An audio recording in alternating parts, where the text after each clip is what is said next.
Hi, welcome to Fusion Beads. Today I'm going to be showing you how to make our cute sunflower bracelet.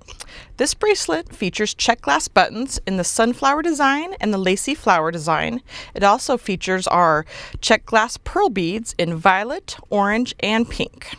For the clasp, I've chosen a 3-loop magnetic tube bar clasp as it helps this bracelet design lay very nicely on your wrist, along with some 3-hole spacer bars to stabilize the button in the design. For my tools, I'm just using some basic crimping pliers, basic wire cutters, and I have a couple of bead stoppers to keep your beads from falling off before you've attached your other clasp. So let's get started. So I'm going to go ahead and show you how to crimp your crimp tube on here on your clasp.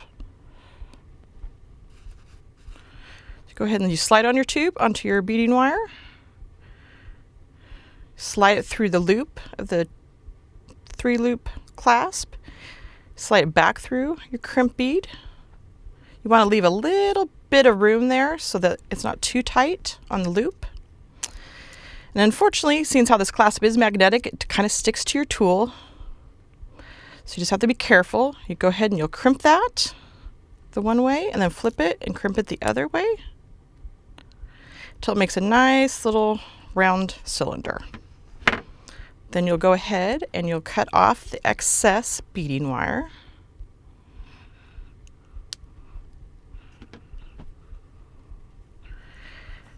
And you've got your one strand done. I've already gotten one clasp here that I've already strung all 3 on there, so I'm ready to go to start stringing my beads. So I'm going to pick up 15 of the purple or the violet pearls and start stringing them. So I'm going to continue stringing 15 of the violet, 15 of the orange, and 15 of the pink, and I'll be right back. Okay, so we're going to continue stringing our bracelet. I'm at the point where I'm going to be adding my lacy button. So to start that, I'm going to go ahead and string on my 3-hole bar here. So you'll want to put one thing of beading wire through each hole.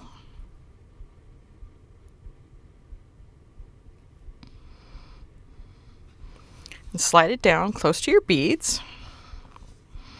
Then I'm going to pick up one of the violet pearls and string it on the top strand. Then string a pink bead on the bottom strand. And then the middle strand that's where you string your button. Just make sure your button is facing up, because it'll kind of get locked into place there. I'm going to go ahead and string on another spacer bar for the other side. And then I'll flip it over and show you how it stabilizes there in the back.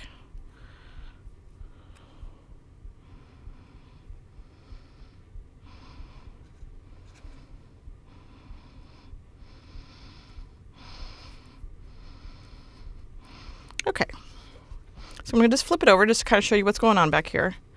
So the spacer bar, it helps stabilize that button and it'll keep it from flipping over on your wrist.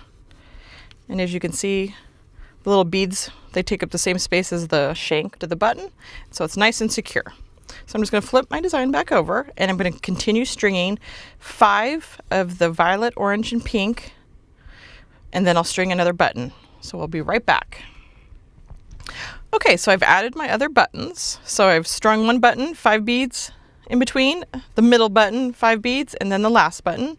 And now I'm going to start my last part of my bracelet where I'm going to string 15 of each color. So I'm going to go ahead and just start stringing a few of those.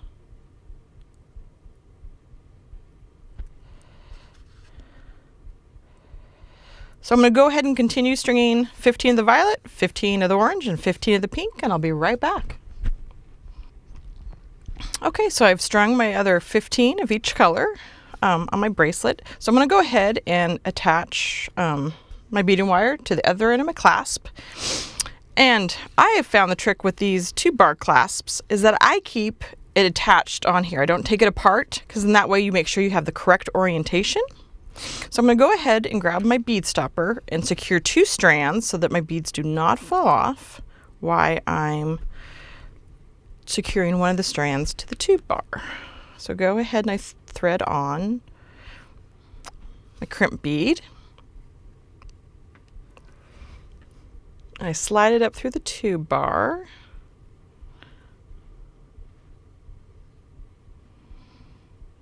And I string my beading wire back through the crimp bead, and I pull it down.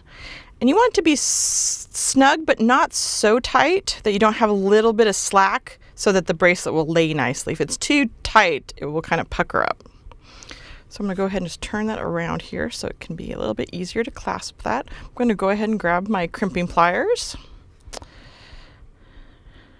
I'm going to slide that down so it's just a little tighter there. And then go ahead and crimp it one time and then flip it. And then crimp it the other way at the top there. So it makes a nice little cylinder. Sometimes you just have to do it a couple times there until it gets the nice shape that you need it to be.